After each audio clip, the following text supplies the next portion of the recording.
What's up, ladies and gentlemen? Ross the Boss coming at you with an all-new Let's Play Europa Universalis 4. Today, we are going to be diving into a brand new campaign here. We, of course, have already tried out the French campaign. We have already tried out the Spanish campaign.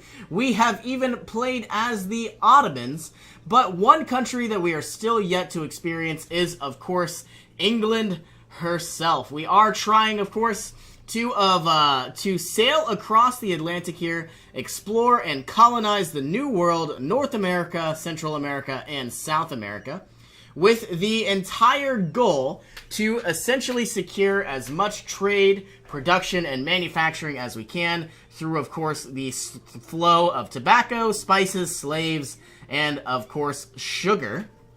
Now, if you're new to Europa Universalis 4, one of the very first things I always do before I start any campaign is I go ahead and I take a quick glance at the map. As far as I know, Portugal here is already an ally. Looking at Castile, they are friendly towards us. We might want to go ahead and extend ourselves an alliance towards Castile. Taking a look at Austria, they are another very viable pick. Austria is, of course, the Holy Roman Emperor, so bringing on the Emperor as an ally could be very beneficial. Now, I believe France here is hostile towards me, and I believe Burgundy here is a rival. Looking at Scotland, a rival, and possibly Denmark, yes, it is. Usually, every time you play, the countries here are a little bit mixed up, so that way it's a different flavor for every experience you get. It's not necessarily along the same historical lines every single time. So now that we know exactly who likes us, who doesn't, we want to go ahead and set up our rivals. Right off the get-go, we can see that Denmark, Scotland, and Burgundy all have declared us basically an enemy. So what we're going to do is we are going to essentially extend the favor. However, I am going to rival France because I do believe I'm going to try to shut them down as early as possible. So let's throw a rival down on France. Basically what we're doing, if you're new to Europa Universalis 4, we are essentially declaring ourselves, declaring rivals so we can basically accumulate power projection. The more power projection you have, the more variety of benefits you obtain. We are going to, of course, declare Scotland and Burgundy as rivals as well. I'm going to try everything in my power to annihilate Scotland and annihilate Burgundy. Burgundy is, of course, these lowland territories. And now that we've gone ahead and we've established our rivals, we can really basically get into the, the very core gameplay of England here. Starting off from the very beginning, you could see a very small flag here at the top left corner. We have a looming disaster. The year is November of 1444. We are on the brink of potentially having the War of the Roses. Now, if you are unfamiliar with history, essentially what happens is the King Henry VI of Lancaster, he, of course, is a god-awful king. He is literally the most incompetent king they have had in quite some time. And essentially, we had some local nobles here from the House of Plantagenet, and we have Yorkshire, which of course is a faction, and we have Lancashire. Essentially, this disaster, because our king is so incompetent, he does not have a queen, as you can see here, and of course, because our king is not married, he of course does not have a legal heir for a successor. So essentially what had happened in real life, King Henry had passed away without having a legal heir, thus bringing England into a very bloody civil war between the houses of Plantagenet, who of course had a legal claim to the crown, which was Yorkshire and Lancashire. So essentially what I'm going to try to do here, about 80% of the time, we are going to have, unfortunately, try to have this disaster. But I'm going to try to do everything in my power to secure ourselves a royal marriage or a queen, and of course use that queen to secure ourselves an heir. Usually it's not very hard to find ourselves an heir, but unfortunately our king is infertile, which of course makes it very, very hard to get new babies. On top of being infertile, luckily our king is a free thinker, giving us some very cheaper, not very cheap, but an idea cost reduction, which could be useful, but I think our king's going to die very, very soon. So now we know how garbage our king is. We have a 0-0-0. In order to cope with all of these stats, we want to go ahead and hire some advisors. So you can see that we have level 1 advisors and level 2 advisors. Usually level 1 advisors cost 1 ducat per month, and for double the power, you can get a level 2 advisor for quadruple the amount. So because we want to stay cost efficient, we're going to get a level 1 advisor, but because the game has basically a great person, they want us to have John Capgrave, we are going to take this advisor for very, very cheap. Usually we don't get this cheap of an advisor, but because England is in such dire need, they did receive a very small buff. Looking at the other advisors, this of course was a theologian giving us national unrest reduction, meaning there will be less rebels. Taking a look at diplomatic advisors, we have level 2 advisors and only 1 level 1 advisor. Luckily, we have a statesman, John Fortescue, which of course is exactly what we wanted right about now. Basically getting more diplomatic reputation ensures that our allies or different countries do what we want through diplomacy. So it is going to give us a variety of bonuses, and of course he is very, very cheap. Taking a look at our military advisors, we only have 1, and unfortunately it is a military engineer, absolutely useless right now. I could go ahead and basically spend some money, try to cycle somebody through, and maybe we could either get a commandant or a master recruiter. So I think I am going to make a small investment and try my best to see what happens. So now that we've gone ahead and essentially assigned our advisors, the very next thing that we want to do is basically, because we are not in a war, we want to go ahead and you can see here that we have 27,000 troops. So what we want to do is we don't want to have all of these troops ready for war if we are not in a war. So let's go ahead and reduce our army maintenance all the way down as much as we can. We're going to stop at about 10%. Because if we bring our army maintenance down to 0, we're going to get some negative modifiers. But this is a double-edged sword. We are going to be saving quite a bit of money every single month. But unfortunately enough, you could see that our morale, which is essentially our health, has gone down from 2.6 down to 0.51, which is really about an 80% reduction. Now, the reason why that's so bad, if we were to get a surprise attack on us, it really is going to take a couple of months for all of this morale to regenerate. If we were to have all these troops on the front line and they were to be attacked while having low morale, they will essentially get annihilated. Usually if you have high morale, you can retreat, but with low morale, you might just get crushed altogether. And may I just say, losing 15,000 troops is going to be very, very detrimental, and we really don't want that happening. So, like we have just gone ahead, we've basically reduced our army maintenance as much as possible. You can see here that we are going to do the same thing with our forts. We currently have 5 forts, and we are paying 2,000 troops in every single fort. Unfortunately, that does cost me money, so we are going to mothball all 5 of our forts. And essentially what this means is all 2,000 of those troops have gone away. Now, the fort isn't exactly free now. It has 50% maintenance reduction. So we are going to be saving some money. But of course, if we are going to get surprise attacked, having a fort here or a castle with 0 garrison isn't going to last very long at all.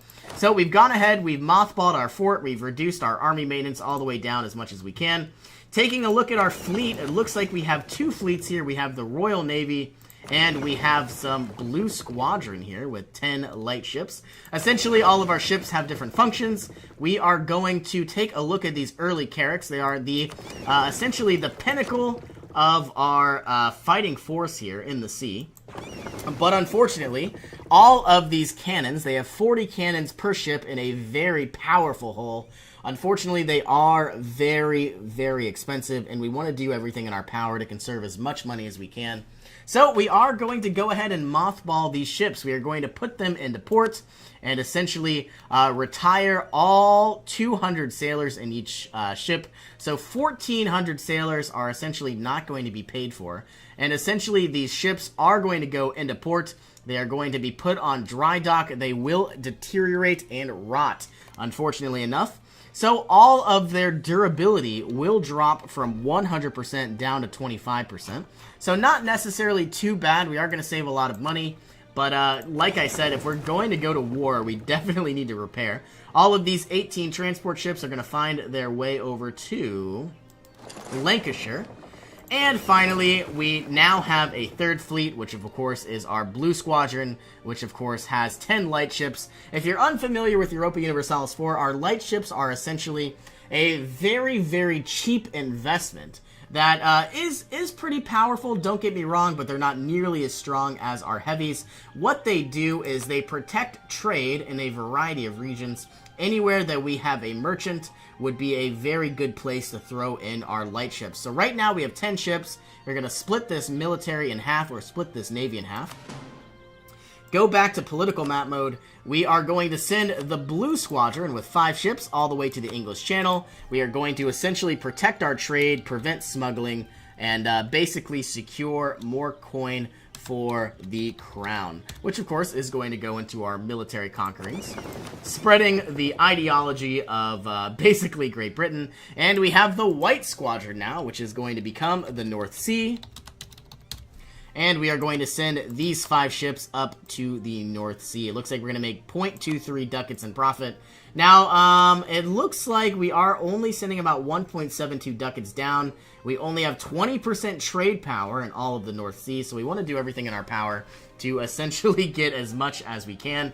Taking a look at the English Channel, we have 46% trade power, so we're getting 46% of 13 ducats, which of course is 7 ducats every single month. So utilizing your trade utilizing your trade mechanics could be very useful. So now that we've gone ahead, we've lowered the army maintenance of our troops, mothballed all of our forts, and mothballed our very expensive heavies. What we want to do is possibly set up our alliances. We are going to basically send Austria an alliance as quickly as we can, because we definitely would like the Holy Roman Empire to assist us with our war in France.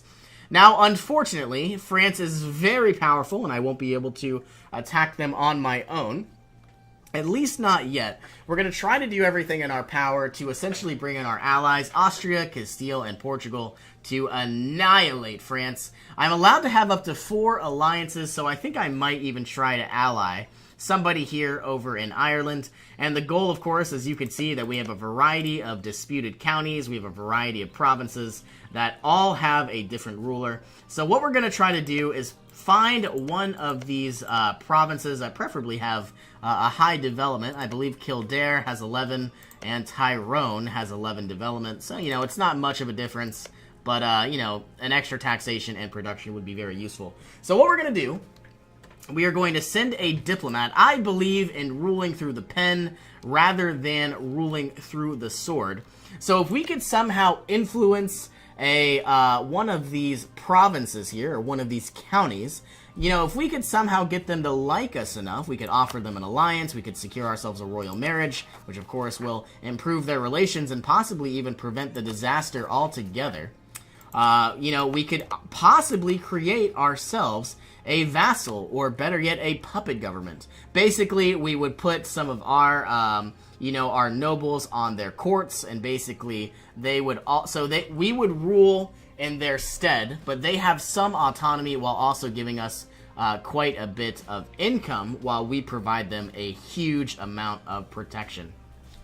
So basically, in a way, we are getting a puppet government, which is very, very useful. I think we're going to go with either Kildare or Tyrone. I'm not really sure who we're going to go with yet. Preferably, as the game progresses on, we will potentially see what countries gain claims around the other countries. So essentially, we're going to get the country that has either 3 claims or 4 claims, whichever one that will be. Okay, now that I've wasted 14 minutes talking about my plans, I also want to go ahead and select a mission. I have improve our prestige, solidify our papal relations, or reclaim Armagnac. Because Europa Universalis 4 is essentially a sandbox type of game, we can really kind of dictate whatever we want to do.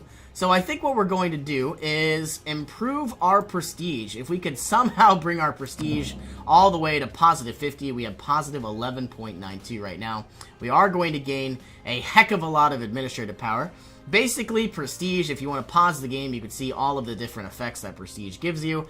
Prestige is very volatile. It can go up very quickly, and it can go down very quickly. It can go anywhere between negative 100 and positive 100. Our goal is to basically maintain a moderate amount of Prestige, and basically try our best gaining that army morale, and of course institution embracement cost and aggressive expansion impact would be very, very useful.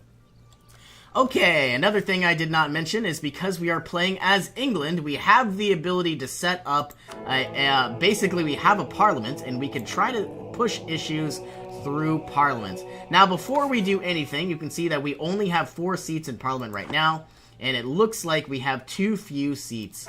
Basically, you're probably going to tell me, but Ross, why would we ever want to add more seats to Parliament? Wouldn't it be easier to manipulate and control 4 seats rather than 5, 10, or 15? Yes, you are right, but if we go ahead and establish new seats to Parliament, we are going to be gaining a variety of benefits. Looking at Cornwall, if we give them a seat to Parliament, they will give us more taxation, more production, and even more manpower. Sailors don't really matter at all, but of course we are going to give them a seat in Parliament, satisfying that icon. And now we have 5 seats in Parliament. Let's try to push an idea or an issue through Parliament. Absolutely, conducting a nationwide census, increasing our base manpower by 1 in a random province would be really broken. This is going to last for the rest of the game, so I am absolutely going to take this. National manpower modifier plus 5%. Right now, we have a 0% chance to win. I think what I'm going to do, I don't want to really manipulate anybody, because as the game goes on, we should actually gain some backing without doing anything. But I could actually manipulate you know, a lot of these, you know, counties for our, essentially for our benefit. Okay, finally, the very last thing we want to do, national decision. I have the ability to pass the Advancement of Religion Act, basically making it a legal offense for servants and the like to read our Holy Bible. Reserve that right for clerks and noblemen. Is this good? Is this bad? We would gain a national unrest, so more rebels for the rest of the game, but we would have it easier to convert people to Catholic. Absolutely not. That sounds like a horrible idea. I am not going to be accepting that anytime soon. So my only other goal here is to find a new advisor. I need to prevent the War of the Roses altogether by setting up some royal marriages. Looking at Austria, I can't send them a royal marriage yet, so I will send Castile a dynastic option royal marriage. They are going to accept. And hopefully we can find ourselves a wife and an heir sometime before our king dies in the next 4 years. We have entered into a royal marriage. Looking at Portugal, we now want to... We already have a royal marriage. And let us go to Speed 4. On the 1st of December, we will find ourselves a brand new advisor. Is it what we want? Another military engineer. I'm going to have to spend another 14 ducats. Have another random advisor spawn. I believe on the 12th, we can basically get a royal marriage. We obviously will. And offer Castile an alliance. So right now, we have 3 very powerful allies. Austria, Castile, and Portugal. We now have a queen. She is very, very powerful. And what we want to do is somehow create an heir within the next 3 years before we somehow make it to the War of the Roses. That should, of course, occur on the 1st of January, 1448. We are going to check gaining more morale. Very useful. Much better than a military engineer. As the months go on, we are going to be improving relations with Austria. We are going to be improving relations with Castile. And I suppose we can begin improving relations with... I lied. Let's go ahead. Yeah, let's just improve relations with Portugal. I was thinking about potentially trying to create a puppet government somewhere over here already, but I'm not sure if that's really what we want to do. So basically, the game is ticking on. We are finally beginning. France has started to influence the nation of Provence. Really, I don't think we're going to be able to declare on France anytime soon. Our number 1 priority is avoiding this disaster. I have no idea if it's going to happen. We have 3 royal marriages. We should probably set up our 4th one sometime soon, though I don't know with who. Either Tyrone or Kildare. They are allied to Desmond all the way down here somewhere. Yep, with Cork. But if you scroll out, it becomes Desmond. Those OPMs, one province minors, somehow have that effect. So, I guess we definitely need a royal marriage now. I'm going to recall you from Portugal because you don't really matter. In 12 days, we will set up a royal marriage with one of these Irish kingdoms, or better yet, Irish counties. Definitely not a kingdom. I am going to give it to let's give it to Tyrone. Royal marriage. And we obviously are going to have a better chance to gain an heir with more royal marriages. And I thought we had a very good queen, but she is cruel. That is really not a good trait to have. +2 unrest. But of course, that is random. Sometimes we get very good ideas, like better discipline. And sometimes we get horrible ideas, like having a cruel queen. So I guess what we're going to do is try to go ahead. An alliance from Tyrone, I think I am going to accept. So now we have 4 allies altogether. I might as well try to basically vassalize them sometime soon. So let's send over a diplomat. We are going to be vassalizing Tyrone, which of course if we could start feeding a Tyrone, they already have a claim on Ulster, and obviously the rest of these should fall fairly soon. Also, somehow securing a vassalization against Brittany could be very effective. Yeah, we have a variety of options here. Ink is thicker than blood. The future is uncertain as King Henry VI remains childless. As each year passes, our king only grows older. The prospect of an heir diminishes. We have scoured the Lancaster family tree for any relatives our king might adopt. While their claim would be weak, at least it would give us some sense of stability.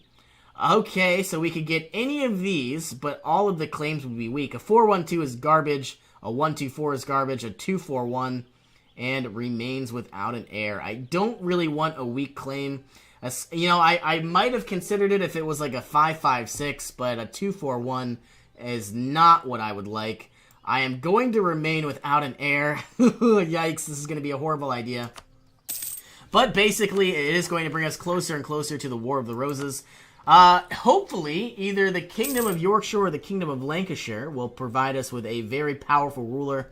And of course, whatever ruler is stronger, or basically has better stats, we are going to embrace that county. Or better yet, embrace their claim. Military access from Brittany, sure, why not? I believe France is in a war with Burgundy. Now is our time to basically declare war either on Brittany or Scotland. I think, let's recall you from Austria. Recall you from, not Tyrone, recall you from Spain. And basically what we're going to do is, while France is occupied, we might be able to snag some territory from Scotland. Unfortunately, we are going to have to get a claim. So building up our spy network, if you're new to Europa Universalis 4, basically what this means is because Catholic countries basically are civilized, one country cannot declare war on another country without a reason. If you don't have a reason, you'll lose stability, which we have 0 stability anyway. But going into negative stability would potentially mean a lot of very upset populace. So, of course, we don't want to be a warmonger. We want reasons. So, now that we are setting up our spy networks, as the game progresses, it should get easier and easier to essentially potentially get some claims, whether it be on Brittany or whether it be on Scotland. If I were to declare on Scotland, it would be a very good opportunity here. And I'm starting to think, should we potentially unmothball our ships? I think we should. We didn't really save too much. Actually, you know what? We're not going to unmothball our ships until we get an heir. Of course, we only have about a year and 2 months to somehow find ourselves an heir, or we are going to find ourselves in the midst of a civil war. So potentially thinking about conquering other provinces might not be in our best interest. 1 year's left. Yikes. We see that we have the burghers and we see that we have the clergy. I'm not going to really utilize anything except send an emissary to the Pope for now. And I suppose I could grant monopoly charters, but I don't really want to lose any legitimacy just yet. Looks like it's only prestige. Kildare has declared war on Thomond. Kildare going after Thomond. And in about July, we are probably going to have to go ahead and start improving our army maintenance and potentially recruiting a few. Fabricating a claim on Lothian. And essentially creating a few mercenaries. I am going to recall this diplomat. Let us find Tyrone. Proclaim a guarantee. Getting our reputation higher. So basically we have guaranteed their independence. We will always protect him no matter what happens. Okay, here is July. Let us bring our army maintenance all the way to the top. We are only gaining about 6 ducats every month. And I suppose we're now going to pay some very, very expensive mercenaries to, you know, essentially fight off these rebels for us. We're going to hire 8 in total. And once they are prepped and ready to go, we will send them all to Marsh. And you know what? Let us also unmothball this fort. And unmothball this fort. So now, all of those garrisons are going to be essentially... you know, coming back online. We're going to find ourselves in a very bloody war very soon. So luckily with all these mercenaries, we should put them to good use. We, of course, have an army reformer giving us more morale, which, of course, is more health. I would like to have another claim here on Brittany. I might as well. Let's go for Finisterre. Hopefully they don't get annihilated by France, and it looks like it's already happening. I wonder, France is not necessarily winning or losing. Declaring on France could be a viable option, but it looks like we are going to have the War of the Roses. There's really no way we're going to find ourselves with an heir in the next 2 months. But anyway, it is Iron Man mode. We are going to essentially have anything goes type of mentality. And of course, we have full morale. Our mercenaries here need a general. Looks like our general died. We had a very powerful general, but he no longer exists. Let us recruit some. Ooh, you're not bad. I got very lucky there. Usually I get like a 0010 general, which is just garbage. Okay, here comes... I'm going to send you to Lancashire, even though it is going to be too late. We have the War of the Roses. Everybody is in their places. Ooh, okay. War of the Roses. Henry VI has suddenly died, as the nation mourns 2 junior branches of the House of Plantagenet, the House of Lancashire, and the House of York, both claim to be the rightful heir to the throne of England. Sporadic fights between their supporters have already broken out in a number of provinces around the country. Their heraldic symbols, a red rose and a white rose, have already become synonymous with the conflict now known as the War of the Roses. So we could either support the House of York or the Lancashire. It's all random, but we're going to pick the best advisor, or the best general. A 415 could be very useful, but I think we are actually going to take the 145, because well, first off, there's only 24 regiments. If we support the House of York, we would basically get more diplomatic skill, and I believe my very first idea is going to be influence, so I think that would be very useful. Let us support the House of York. Okay, everybody has risen in Palais. That is the worst place they could possibly ever be. I don't think I'm even going to send over my troops. Yikes, I should have read that more carefully. Royal marriage from Castile, absolutely. I need to deal with these 24,000 troops, but I am not going to fight them. Royal marriage with Tyrone, royal marriage with Austria. Ooh, a 665. Very, very good queen. Wish we had a good heir. Social reforms. Okay, our country is going through an extensive social reorganization. Aristocratic lands are hugely being reduced, and promises have been made to lessen the peasants' burden. A consequence of the liberation of the serfs, who compose a large part of our population, is the hostile reaction of the nobles in our realm. Going through with the reform would gain a base production in Kent. For the rest of the game, that sounds very useful. or we could lose 5 prestige. I'm going to lose some legitimacy, which is very dangerous, but we are going to gain a production in Kent. We gain about 53 diplomatic power, and of course we're only making 10 every month. Cardinal sins. Could her lips be any redder? Doubtful. Hollow in the back of your mind echo the cautioning words of priests and preachers. Is this what the sermon spoke of? The devil in a woman's body and the temptation of the flesh strange? As devils go, this one looks a lot like an angel. Either way, you'll have to bring this up to your confession on Sunday. The need of an heir goes between the need of forgiveness. 033 is the worst. Forgive me, Father, for I have sinned. Absolutely not. 033 is the worst. Especially with a weak claim, not going to happen. Request for military access to Papal States. Savoy. Basically, we're waiting for the troops in Palais to essentially move. They should do this. Yep, here they go. They are going to Somerset on the 23rd. Let's bring all of our mercenaries down. You come here, and you come here. The Lollard Heresy. Yikes, we are getting a lot of negative issues. The Lollards were a heretical group following the theological teachings of John Wycliffe. Popular protests amongst the wealth, power, and the pride of the clergy were frequent, and in times of disorder would express themselves in an extreme form. They had been persecuted several times during the 14th century, and their last appearance was in the early 15th century. So, basically, where we stand, we are, of course, Catholic. The entire world is Catholic. Or at least the entire known world. Everybody basically follows the rule of the Pope, but they are so far away. Should we allow less of a grip of the Catholic faith and allow these Lollards to practice on their own, we would get more of a Reformation desire. A lot of countries would be upset.